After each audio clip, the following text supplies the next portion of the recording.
right, if you would, turn with me back to Exodus. No, I'm just kidding.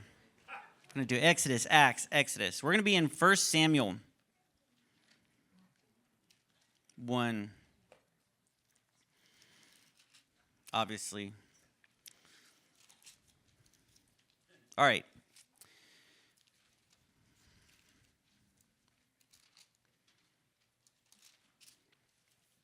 Is everybody there?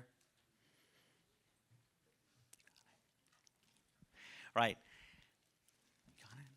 No, I'm just kidding. Now, there was a certain man of Ramathaim Zophim of the mountains of Ephraim, and his name was Elkanah, the son of Jeroham, the son of Elihu, the son of Tohu, the son of Zuph, and Ephraimite, just in case you were confused. There were several at the time.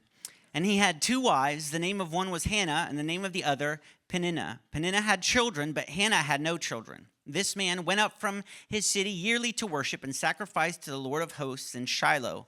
Also, the two sons of Eli, Hophni and Phinehas, the priests of the Lord, were there. And whenever the time came for Elkanah to make an offering, he would give portions to Peninnah his wife and to all her sons and daughters. But to Hannah he would give a double portion, for he loved Hannah, although the Lord had closed her womb. And her rival also provoked her severely to make her miserable, because the Lord had closed her womb.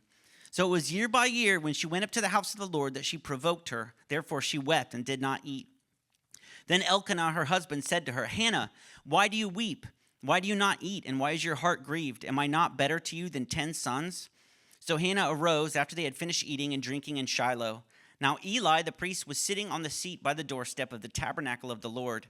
And she was in bitterness of soul and prayed to the Lord and wept in anguish.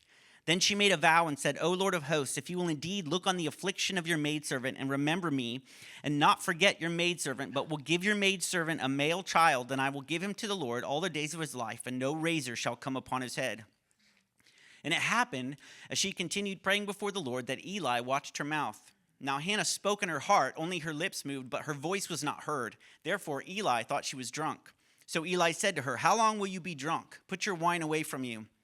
And Hannah answered and said, No, my Lord, I am a woman of sorrowful spirit. I have drunk neither wine nor intoxicating drink, but have poured out my soul before the Lord.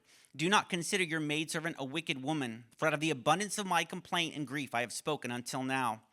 Then Eli answered and said, Go in peace, and the God of Israel grant your petition which you have asked of him. And she said, Let your maidservant find favor in your sight. So the woman went her way and ate, and her face was no longer sad. Then they rose early in the morning and worshipped before the Lord, and returned and came to their house at Ramah. And Elkanah knew Hannah his wife, and the Lord remembered her. So it came to pass in the process of time that Hannah conceived and bore a son, and called his name Samuel, saying, Because I have asked for him from the Lord. And the man Elkanah and all his house went up to offer to the Lord the yearly sacrifice and his vow. But Hannah did not go up, for she said to her husband, I will not go up until the child is weaned.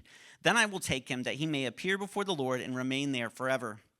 And Elkanah her husband said to her, Do what seems best to you. Wait until you have weaned him. Only let the Lord establish his word. So the woman stayed and nursed her son until she had weaned him. Now when she had weaned him, she took him up with her, with 3 bulls and an ephah of flour and a skin of wine, and brought him to the house of the Lord in Shiloh, and the child was young. Then they slaughtered a bull and brought the child to Eli. And she said, O my Lord, as your soul lives, my Lord, I am the woman who stood by you here praying to the Lord. For this child I prayed, and the Lord has granted me my petition, which I asked of him. Therefore I also have lent him to the Lord. As long as he lives, he shall be lent to the Lord. So they worship the Lord there. All right, so today, I figured before I drank, I would start it and then stop. My dad was in town, and he watches online, and so he makes fun. I make fun. Our family makes fun. So he makes fun of all the things that I do. He's like, Who am I? Who am I? Hey, anyways. And then he says I always do this afterward. Do I wipe my mouth after I drink? How strange. I was like, am I getting it all over my mouth? I don't know what's happening. All right, so we're off to a good start in 1 Samuel. All right, today we're going to be beginning study of 1 Samuel. This book covers a period in Israel from the time of Eli to the ascension of David to the throne of Israel, or from the birth of Samuel to the death of Saul. It covers about 115 years between 1060 and 900 BC. Just for those who are interested, this book is predominantly written by Samuel. but it's finished by Nathan and Gad. And in the Septuagint, 1st and 2nd Samuel are actually called 1st and 2nd Kings. And 1st and 2nd Kings are called 3rd and 4th Kings. So it's just one big book of Kings. 1st Samuel is important to study because it's a huge time of transition in Israel, where Israel goes from judges to kings, where they go from priests to prophets. And this era establishes the scepter of Judah upon David, preserving a godly line to the Messiah. So it's a huge transitional period where we can see God at work, establishing pieces that are smaller parts of the major plan for Christ, which we will see. But at this time in the history of Israel, it's not a good time. Judges 21:25 describes this time as a time when everyone did what was right in his own eyes. Something in the distant past that we don't really understand. But at that time, people did what was right in their own eyes. And we even see this in the priesthood. We see this in the priesthood. But even when things seem dire, God is still moving. God is still establishing paths and plans. So at the beginning, before we get to David, we start with Samuel. And before we get to Samuel, we start with his mother and his father. And we're told that there's a man, Elkanah, who was from Ramathaim Zophim. Now, Ramathaim means two hills or double heights. There was most likely two watchtowers here. And Zophim is a clan name. So the distinction tells us the place of two hills or two watchtowers in the territory of Zuph. It's kind of like an address. So we know who this man is, where he came from. Later it will say this man's from Ramah. This is just a shortened version of this. This is still an area today, and you can go there and visit the tomb of Samuel. So they know exactly where it is. It tells us that he's an Ephraimite, which is a particular tribe of Ephraim, which is one of Joseph's sons. But that doesn't really give us the whole story of heritage. If we look in 1 Chronicles 6:16 through 28, it shows that Samuel was a Levite. So he has Levite blood in him. The Levites, if you remember, this tribe has no territory. They're scattered to be amongst the clans, to be priests. So it would be pretty easy for there to be Levites in Ephraim. It would be easy for their bloodlines to mix or for there to be full Levites living in Ephraim. And Samuel, even though he's living here, he is a Levite. It's important to the rise of the prophets who anointed kings. So we're then told that Elkanah has two wives. This tells us that he's reasonably well off. Polygamy was not common in Israel at the time, but it was not illegal. And it tells us why he has two wives. There's a reason. Having an heir was of the utmost importance, and it was seen as okay, even in Israel, to marry another if the first wife could not produce an heir. And this is most likely why he took a second wife. But it also informs us that Hannah was his first wife. And we're told that he went up to Shiloh yearly to make the sacrifices once a year. So he's a Christmas, Easter kind of guy. No, I'm just kidding. He's actually considered a pious man. They would worship at home, and they would go in for different festivals. They don't believe this is an actual like Israel festival, more of like one just specifically for the clan, but they're not really sure which festival it is. But there's no temple at this time. They're not going to the temple. Shiloh is the current location of the Wilderness Tabernacle. It's about 20 miles north of Jerusalem. So the tabernacle, even though they live here now, they're not wandering anymore and carrying the tabernacle around. It's been settled here in Shiloh, but there's all kinds of structures around it, which I think we have some pictures of that. This is an overview of the structures built around it. So you can see it's been here for some time. Do you have any others? Yeah, so like there's any others? Is that it? All right, cool. So you can see like obviously it's been there a while. They got a lot of structures built around this thing. So this is where they would go instead of the temple. They're still going to the Wilderness Tabernacle. And this is why, because they have priests throughout the clans, but this is why Eli, the high priest, is at Shiloh, because this is where the Wilderness Tabernacle is. This is where the Ark of the Covenant would be. This is where the presence of God is, okay? It says they went up to Shiloh to make sacrifices to the Lord of hosts. Just a little like side note, this is a brand new title in 1 Samuel for the God of Israel, the Lord of hosts. This is the first time we see it. And what does it mean? Because I think, there's a lot of different names for God, and sometimes we can figure out what they mean. And Lord of Hosts seems like we can figure it out, but it's actually maybe a little bit deeper than we expect. Because hosts in the Bible is used for two different things: angels and stars. We'll see a host of stars, host of angels. And both of these are like innumerable armies, stars and angels. And anytime Lord of Hosts is mentioned, it's either implied stars or angels. Host of stars, host of angels. But these things are different, right? Stars and angels are different. Stars are physical. Angels are spiritual. So the connotation here when they say Lord of Hosts is he is king and master. He's Lord of the seen and unseen. And that's an explanation at its simplest, most basic form. So it's giving God glory for like everything. So when they go up to make sacrifices, they would get some meat back for the feast. And we're told that Elkanah would give Peninnah, his wife, and her sons and daughters a portion, which was their due as part of the family. But he would give Hannah a double portion. And it might say in your Bible, because he loved her. But the closer translation, it was her whom he loved. So it's not like he loved her more. It's Hannah, the one he loved, to whom he loved. So he did love her more. It wasn't just like he felt sorry for her. Like she's his first wife. It gives the impression if she was able to bear him a son, he would not have married again. He loves her. And this creates tension in the family, that he loves one and not the other. We see this again and again in the Bible. When a man takes more than one wife, it's not what God had in mind. He didn't go tell him to marry someone else, but this is what God had in mind, one man and one woman. And so it isn't just like Elkanah felt sorry for Hannah. I'm sure his heart went out to her because he loves her, but he loved her and he shows her favoritism. Just like we saw with Jacob and Rachel as compared to Jacob and Leah, and we all know that caused problems. Right? So this is going to cause problems. So everyone is miserable in some way, right? Everyone is miserable. Hannah is miserable because she has no children. Peninnah is miserable because Hannah's loved more. And I'm sure Elkanah is miserable because, just assuming.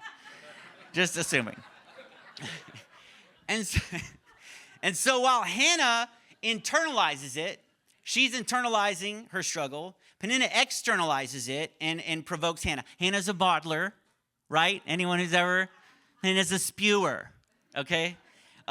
So she is provoking Hannah. She's rubbing it in her face. And she isn't just like being mean.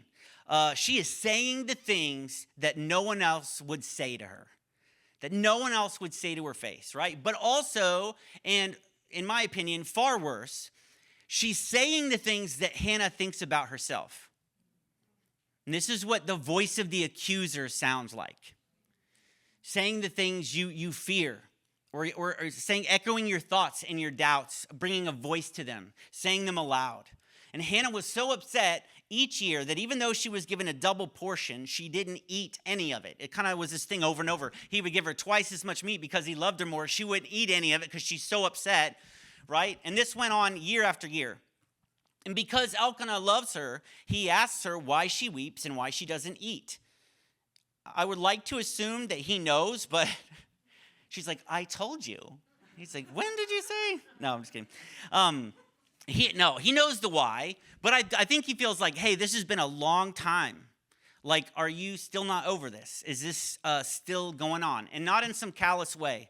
I know that he really loves her. I think he wants her to be healed of this hurt, and he wonders aloud to her if he's not enough for her, right? We all do this, right? Daisy's crying, and I'm like, am I not enough for you?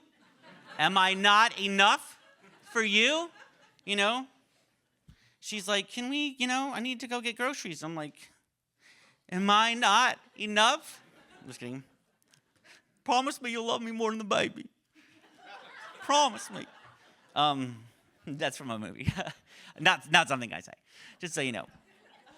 No, but he cares and he loves her, but we all go through things that are deeply personal to us.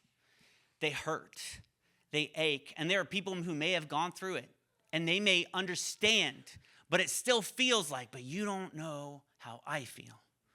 You don't know what I'm going through. And even like, look, I appreciate what you're saying. I appreciate you trying to make me feel better. I appreciate you sympathizing with me.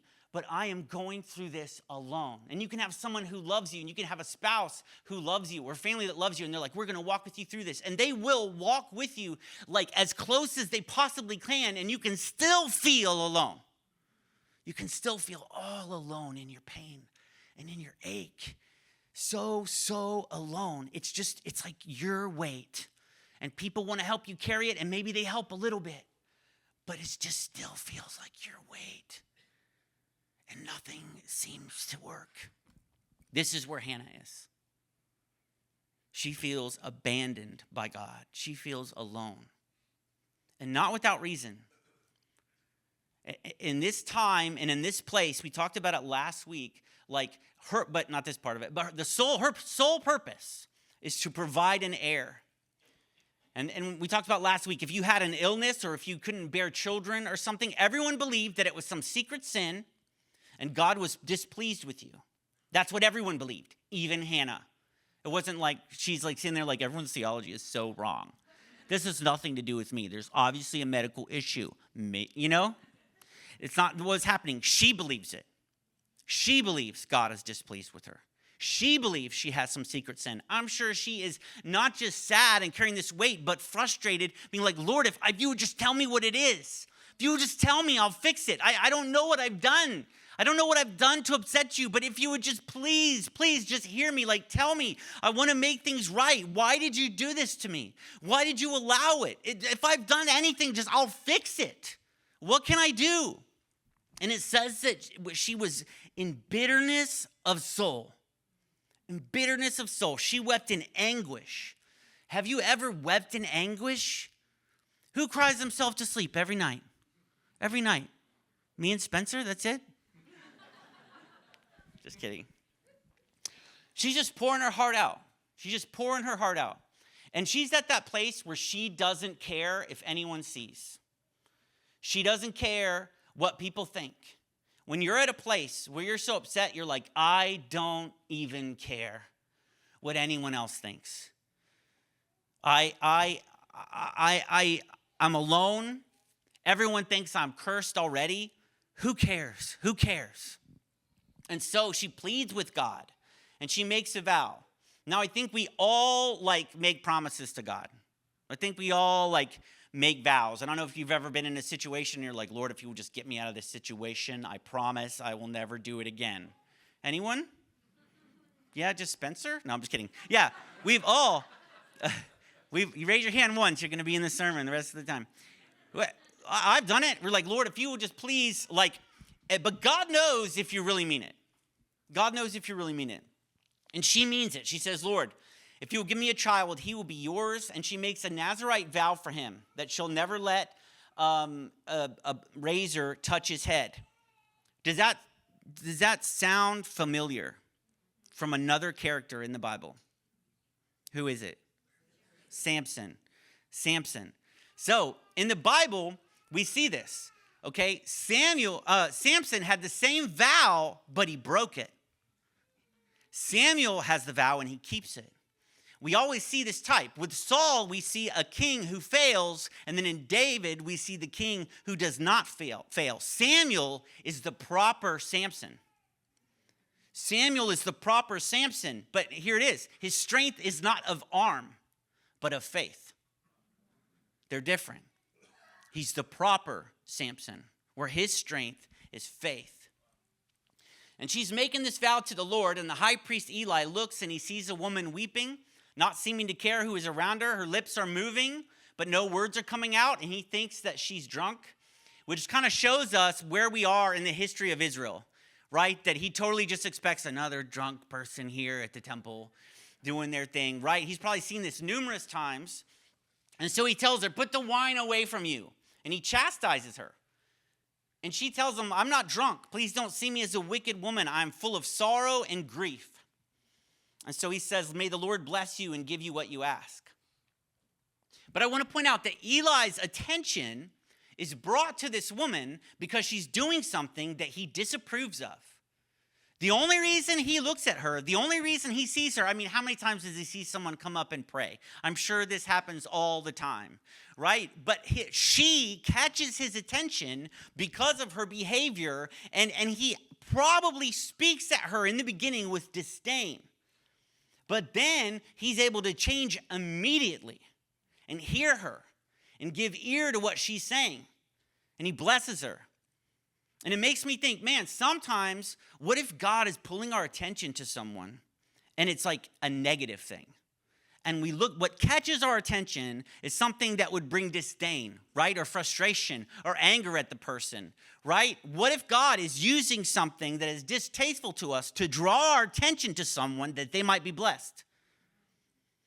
Because often our natural reaction is to go the other way.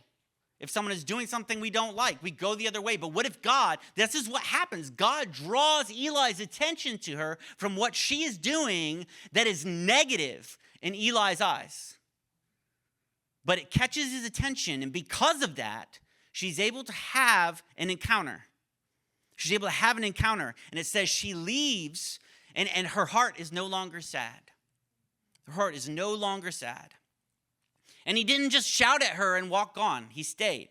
And he had this encounter with her.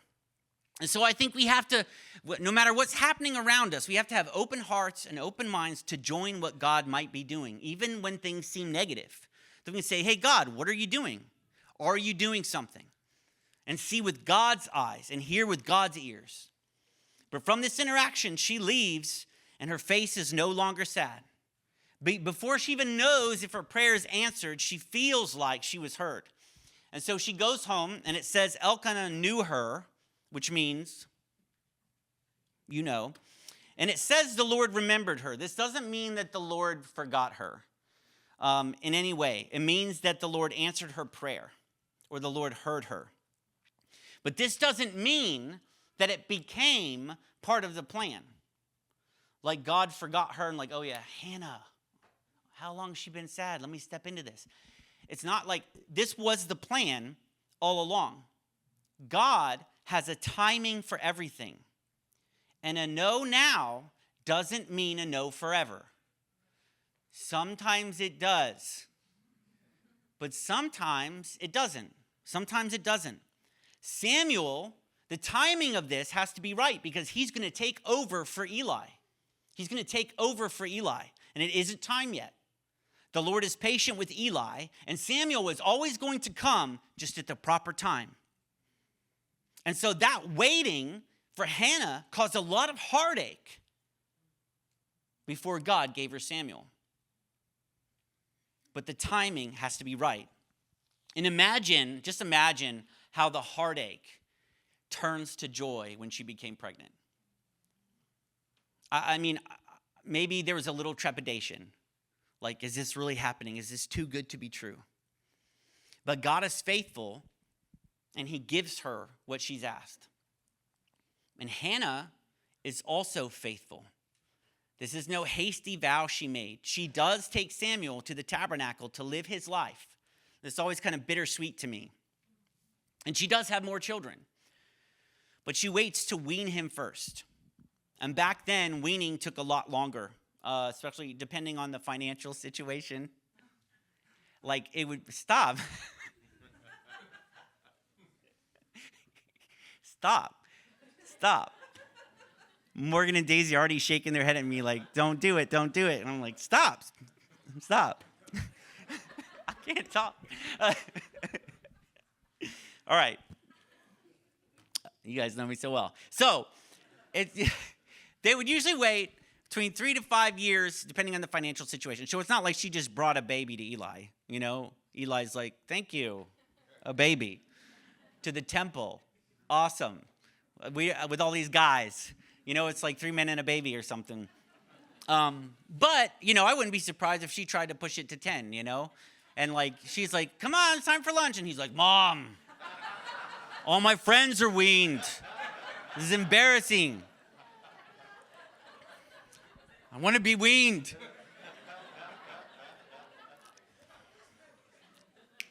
Did it anyway. All right. Yeah. It was actually like antagonized me, like, oh no, I am going to. And what's funny is they didn't know. They just pushed me. All right. I wasn't even thinking about that.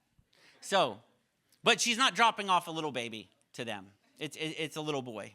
But there's an encounter as they're waiting that shows a bit about Elkanah's character as well. Because when he's going and she says, I'm going to stay home and I'll bring him up when he's weaned. He says, do what seems best to you. Wait until you've weaned the boy. Only let the Lord establish his word.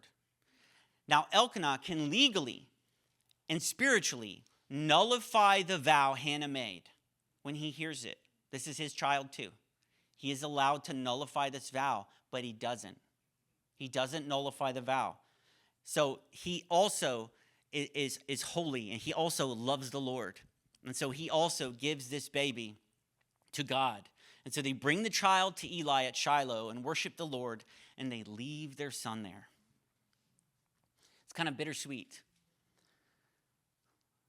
But the thing I want to focus on in this passage is that Hannah, she had a deep, deep ache in her soul. And she knew where to come with it. Like this could have been a catalyst for her seeking what she wanted, seeking her will to be done, seeking out some other source. We see the Israelites go astray again and again. We see King Saul, when he's not getting what he wants, he goes to find out from someone else. He seeks someone else out. And even now, I've seen very, very strong Christians who walk away from God because of a deep pain, because he's allowed something that they can't understand or come to grips with, that he's allowed this pain. And this is that crisis point in her life. She feels worthless. She feels like maybe she sinned against God. She doesn't know why. She doesn't know what she's done, but it feels like he's punishing her. At the very least, it feels like he's not hearing her prayers. It might feel like he doesn't care at all, but she will not go anywhere else with her disappointment. She brings her disappointment to God. She doesn't go away into idolatry. She doesn't seek out magic. She doesn't start worshiping other gods, and there are other false gods around at the time to be worshiped. Everyone did what's right in their own eyes. She didn't have the heart of, if you won't give me what I want, then I won't serve you. If you don't love me in my estimation of what your love should be, then I won't love you. If you won't answer my prayer, then I won't follow you. That's not her heart. She wept at his feet. She wept at his feet. She brought her pain, believing that he was the cause of her pain, that he had done this. She brought it to him, knowing, you may have done this, but you're the one with the power to heal it. You're the one with the power to fix it. You're the one with the power to end my suffering. She still knew where she had to go. She laid it at his feet. She laid it at his feet, and I can guarantee you, she never stopped bringing that prayer to his feet. This isn't her first time praying this prayer. It's her last time praying this prayer. And she's prayed it 1,000,000 times, countless times, a host of times. She's prayed this prayer, not knowing if it will ever be answered. And we get to read the last time she prays this prayer. What is the prayer of your heart? Have you stopped asking? Have you walked away from him? Even if you're still here, is your heart not his? Is there something between you? Is there some hurt, some pain, something you can't understand, something he's allowed? Have you grown silent with him? You can sit here in church and we can talk and we can smile and we can sing, and our hearts can be silent with him.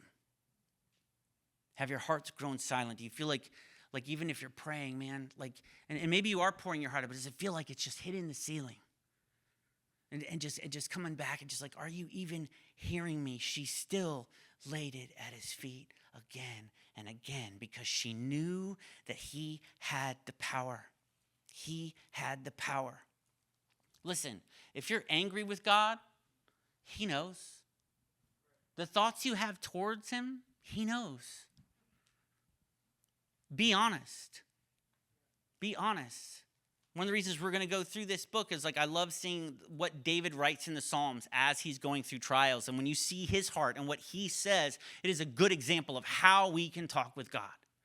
We can be honest. He knows our thoughts. He knows our heart. If you're mad at him, he knows. He knows. And he would rather you speak with him. You can be open and honest with him, but bring it to him. Knock, and knock again. Knock again. In Luke 18, Jesus tells a story of the persistent widow. It says, then he spoke a parable to them that men always ought to pray and not lose heart, saying there was in a certain city, a judge who did not fear God nor regard man.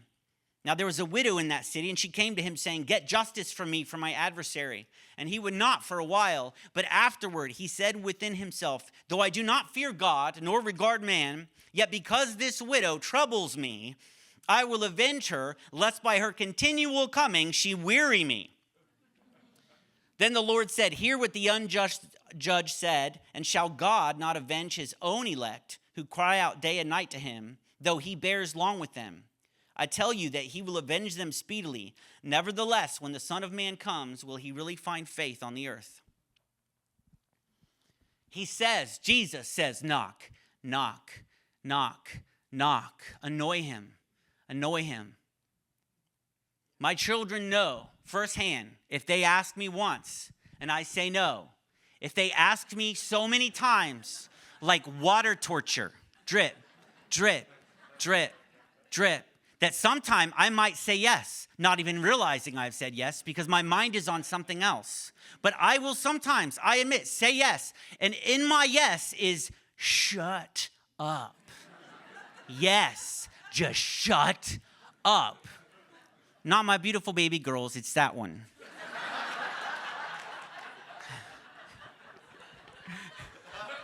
It's like.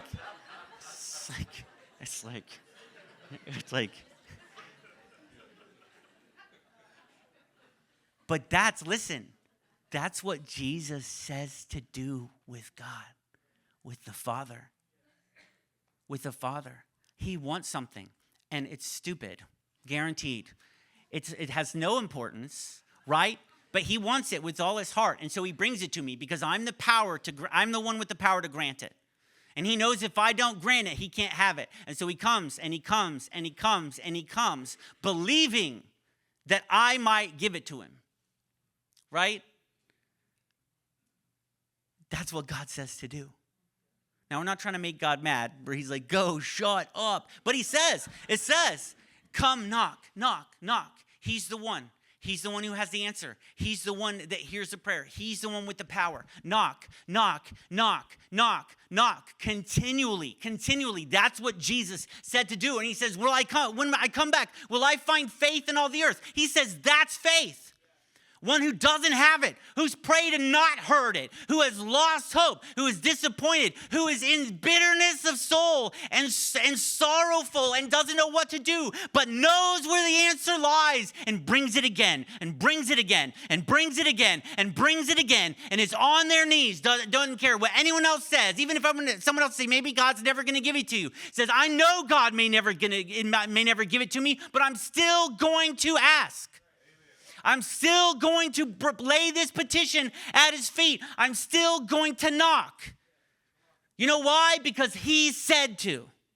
He himself came to earth as man and told us this is how you ask. You knock, you knock, you knock. Because that's what God does with us. He knocks and he knocks and he knocks and we say no and we run and we don't hear. But that persistent knocking on the chamber door of our heart, he knocks like that. That is his example to us. He knocks until we answer because he wants us. Because he wants us as his. And he says, I'm the father and I show my children how to act. And if the father is persistent with his children like that, then you can be persistent like that with me. Because we're family. We're family. That's the relationship that we have with our Father. And so I'm here today to tell you, I want to encourage you to bring him every need, big or small. The prayer that you've forgotten, the prayer you've given up on, the prayer that no one else believes and no one will pray with you, the burden you carry by yourself, bring it to God. Knock and knock and knock and knock. Bring him every hope, every tear. Be open. Be honest. Pour out your heart to him. He is a God who hears. He's a God who hears. And maybe, just maybe, you will reach that period when you pray that prayer for the last time. Not because you've given up, but because it's been answered. Lord, I just thank you that you hear our prayers. I thank you that you love us.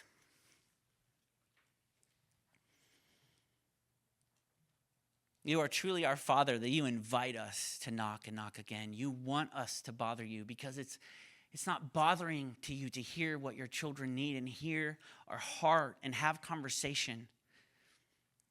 I just pray that we would allow ourselves to be drawn into a deeply personal relationship with you where we will lay bare our hurts and lay bare our hearts.